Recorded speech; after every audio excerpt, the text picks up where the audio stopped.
story that we're talking about, and I need to hear it. Now that you're meeting His Excellency, let me hear you. So when I was in SSC, Sandra of those secondary school. When School, I went very well. yeah, when Mr. was governor, he gave the school about more I than enjoy it. 100 Very easy. and the next year they come and back again to the school. Yes.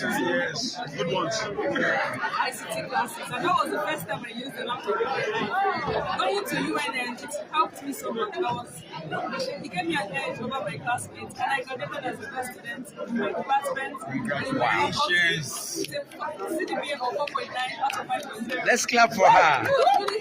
And I'm here today on the scholarship. Where are you right now? Yale University, studying international and development economics. A full scholarship.